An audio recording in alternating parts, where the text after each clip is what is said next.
Hello students, here I am with the second video for the chapter India Size and Location in class 9 Geography.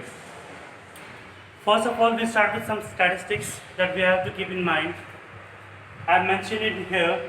The total area of India, landmass area, is 3.28 million square kilometer, which constitutes the 2.4% of world's total land area.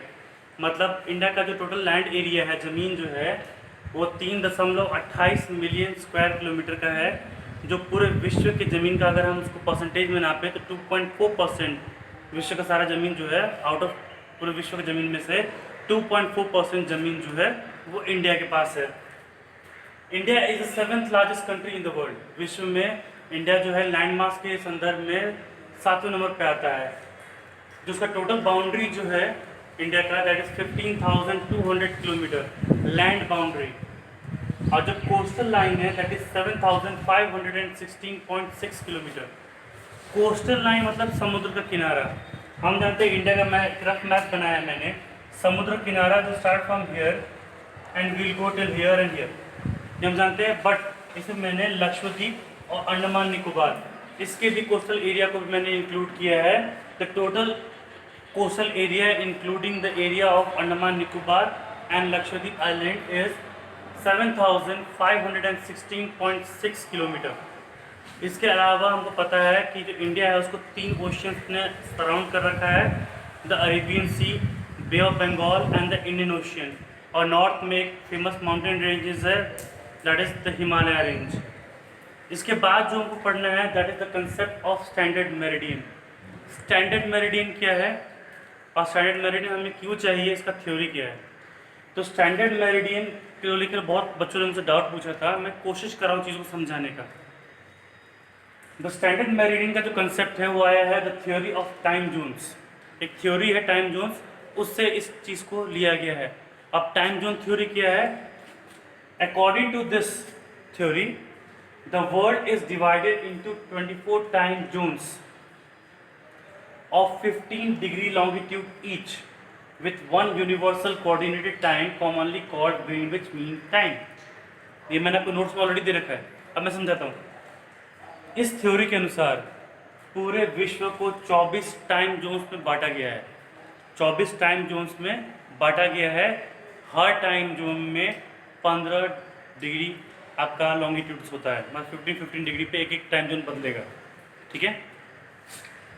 और जो सब एक universal है, एक universal हमने mean लिया है time का, that is called Greenwich mean time. जो ग्रीनविच एक जगह है वहाँ से पास करता है, it is also called the international standard time, ठीक है। अब इस चीज़ को समझने के लिए समझिए, जैसे एक बॉल है, एक छोटा बच्चा बॉल खेलता है ना, जैसे A for apple, B for ball में जो फिगर बना रहता है उसमें अलग अलग स्ट्रिप्स बने होते हैं। समझ लो अर्थ वैसा ही है, समझने के लिए अर्थ वैसा ही है। उसमें 24 स्ट्रिप्स हैं, हर स्ट्रिप में 15-15 लॉन्गिट्यूड का डिफरेंस है, ठीक है। और ऐसे 24 स्ट्रिप्स हैं, 24 strips represent 24 time Jones in the world. Her time zone जो है सबका अपना अपना टाइमिंग्स होगा, डिफरेंट होगा, पर सबको अपना अपना टाइमिंग देने के लिए एक स्टैंडर्ड टाइम चाहिए पूरे विश्व में। वो स्टैंडर्ड टाइम हम लेते हैं ग्रीनविच मीन टाइम को, जिससे बाकी सारे टाइम जोन्स को टाइम दिया जाता है। मान लो कोई ग्रीनविच से 5 घंटे पहले हो सकता है, 2 घंटे बाद में हो सकता है, 1 घंटा पहले हो सकता है, 1 घंटा 45 मिनट बाद में हो सकता है। इसलिए ग्रीनविच मीन टाइम, उसको हम लोग स्टैंडर्ड टाइम बोलते हैं, ठीक है। अब देखो अर्थ जो है रोटेट करता है 360 डिग्री, 360 पूरा एक रोटेशन लेता है, and because of this there is 4 minutes difference between each longitude and that is called the local time. मान लो सूरज यहाँ पे है, अर्थ रोटेट कर रहा है, यहाँ पे आपका ग्रीनविच कट लाइन आ रहा है। अब जब वो रोटेट करेगा साथ में नेक्स्ट टाइम जोन्स आएंगे।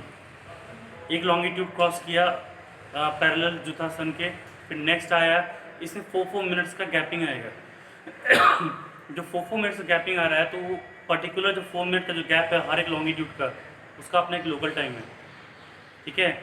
इसको समझने के लिए मैंने इसको इंडिया कंसेप्ट में देखिए। इंडिया कंसेप्ट में इंडिया एक बड़ा कंट्री है, अरुणाचल प्रदेश से लेकर के गुजरात, इस पूरे एरिया में करीबन 1 आवर 45 मिनट से लमसम 2 आवर्स का डिफरेंस है।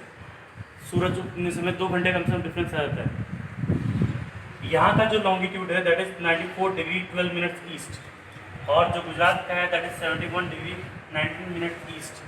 हम जानते हैं इसके बीच में बहुत सारे लॉन्गिट्यूड्स और होंगे, हर लॉन्गिट्यूड पे 4 मिनट्स का डिफरेंस होगा, ठीक है। तो ऐसे में जो यहाँ पे टाइम होगा उससे यहाँ पे टाइम नहीं होगा, जो यहाँ पे टाइम होगा उससे ये ज़्यादा होगा, डिफरेंस होगा यहाँ के टाइम में यहाँ के टाइम में, बिकॉज हर लॉन्गिट्यूड में 4 मिनट का डिफरेंस आता है। इसलिए डिफरेंस क्रिएट ना हो इंडिया में, मान लो हम यहाँ से ट्रेन चलते हैं, वहाँ पे ट्रेन का टाइमिंग कुछ और हो जाए, यहाँ पे फ्लाइट का टाइमिंग कुछ और हो जाए, फ्लाइट का टाइमिंग कुछ और हो जाए, ऐसे में दिक्कतें होती हैं। उस दिक्कत को हटाने के लिए ऐसे बड़े बड़े देशों में एक स्टैंडर्ड मेरिडियन बनाना पड़ता है, जिसको हमने लिखा है इंडियन स्टैंडर्ड टाइम, जो मिर्ज़ापुर उत्तर प्रदेश से क्रॉस होता है 82 डिग्री 30 मिनट ईस्ट। जो यहाँ पे टाइम होगा इस पर्टिकुलर लॉन्गिट्यूड पे, इस पर्टिकुलर मेरिडियन पे, वो पूरे इंडिया पे लागू होगा। ये इंडिया का स्टैंडर्ड टाइम है, और ये जो इंडिया का स्टैंडर्ड टाइम है इट विल नाउ टैली, उसको टैली किया जाए ग्रीनविच के साथ। ग्रीनविच टाइम से ये वाला जो लॉन्गिट्यूड है कितना पीछे है, इस somewhere around 5 hours something ahead, आगे है प्लस में, ठीक है। तो ये आपको एक बुक खोल के मैंने आपको कुछ फोटोज़ भी आपको सेंड किए थे, उस फोटोज़ को क्रॉस चेक कीजिएगा तब आपको समझ में आएगा। मेरा बस ये समझाने का मतलब ये है, टाइम जोन में ज़्यादा कंफ्यूज मत होइएगा। आपके बुक में एनसीईआरटी में बस लिखा है कि 82 डिग्री 30 मिनट्स ईस्ट जो है उसको इंडिया अपना स्टैंडर्ड मेरिडियन मानता है, क्योंकि अरुणाचल प्रदेश और गुजरात के बीच में 2 घंटे का टाइम डिफरेंस है। इस 2 घंटे के टाइम डिफरेंस को यूनिफॉर्म करने के लिए हमें एक स्टैंडर्ड मेरिडियन चाहिए, एक स्टैंडर्ड टाइम चाहिए जो पूरे इंडिया को एक पर्टिकुलर टाइम पीरियड में ला सके। इस चीज़ को मैं थोड़ा और डीप समझाया हूँ ताकि आपको समझ में आए कि पूरा का पूरा माजरा है क्या। ये पूरा का पूरा जो कंसेप्ट एक थ्योरी से आता है, जिसको हम लोग कहते हैं थ्योरी ऑफ टाइम जोन्स, जहाँ विश्व को 24 अलग टाइम जोन में बांटा गया है अकॉर्डिंग टू द लॉन्गिट्यूड्स, ठीक है। 15-15 डिग्री पे एक लॉन्गिट्यूड बना है, ठीक है।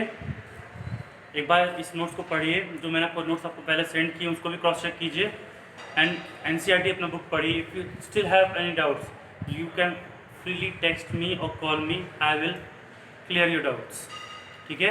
और by the time it's homework कि आप एनसीईआरटी के चैप्टर के जितने भी क्वेश्चंस हैं उसको आप अटेम्प्ट करना स्टार्ट कीजिए, उस चीज़ को समझने की कोशिश करना स्टार्ट कीजिए। बहुत इजी चैप्टर है, जल्दी खत्म हो जाएगा।